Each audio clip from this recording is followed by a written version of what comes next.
تو میرے آقا علیہ الصلوۃ والسلام نے صحابہ کرام کو بلایا تاکہ مشاورت ہو کہ اب اس دفعہ جو مقابلہ ہے بڑا کٹھن ہے، سخت ہے، اس لیے کہ اب تعداد میں بہت فرق ہو جائے گا۔ ہم تو صرف مدینے کے رہنے والے ہیں، ایک چھوٹی سے بستی ہے، اور یہ ساری ملت کفر جو ہے اکٹھا ہو چکی ہے، یہ سب ایک ہو گئے ہیں۔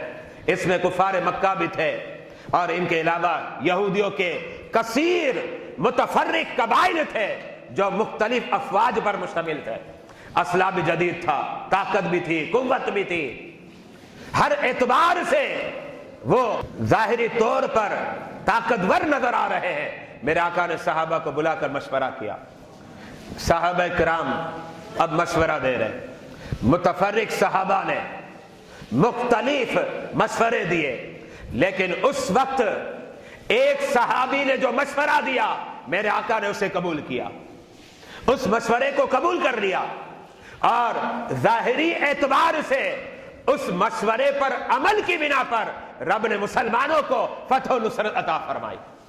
اس لیے کہ حقیقی طاقت تو خدا کی ہے، اس میں کوئی شک نہیں، لیکن جو تدابیر ہوتی ہے، اچھی تدبیریں ہونی چاہیے، اچھے پروگرام ہو، اچھی پلاننگ ہو، تو پھر اللہ تعالیٰ برکت نازل فرما دیتا ہے۔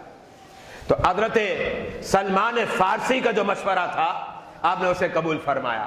حضرت سلمان فارسی نے فرمایا یا رسول اللہ، اب اس دفعہ ملت کفر فیصلہ کن جو ہے لڑائی کرنا چاہ رہی ہے، یعنی ان کے یہ مذموم عزائم ہے مسلمانوں کو تباہ و برباد کر دیا جائے، صفحہ ہستی سے مٹا دیا جائے، اور اگر واقعی وہ کامیاب ہو جاتے تو پھر اسلام کا نام لیوا نہ رہتا زمین پر۔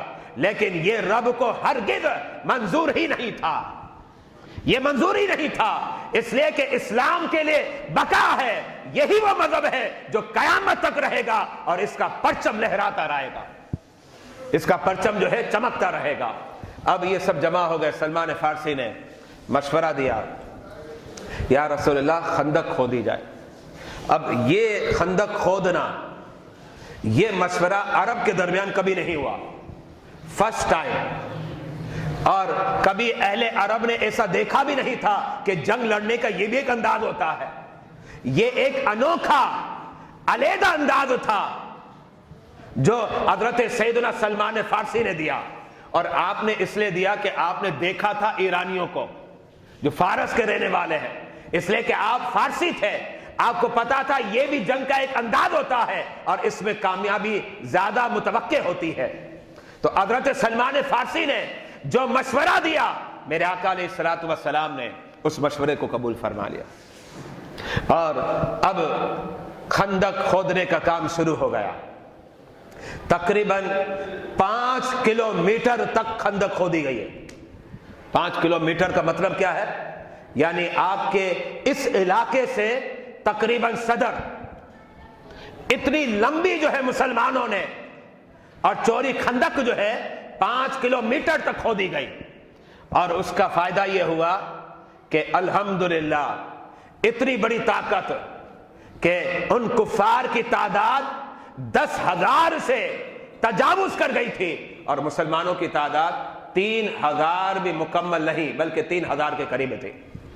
اتنا فرق۔ اب مجھے بتائیں، ایک طرف افواج کی تعداد 3,000 کے قریب ہے، اور دوسری طرف 10,000 سے بھی زائد تعداد ہے، اس کے باوجود الحمدللہ جو مشورہ حضرت سلمان فارسی نے دیا اس کی برکت سے مسلمانوں کے قدموں کو فتح و نصرت نے چوم لیا، مسلمان اس میں کامیاب ہو گئے۔ یہ جو تدبیر تھی، یہ جو پلاننگ تھی، یہ حضرت سیدنا سلمان فارسی پیش کر رہے ہیں۔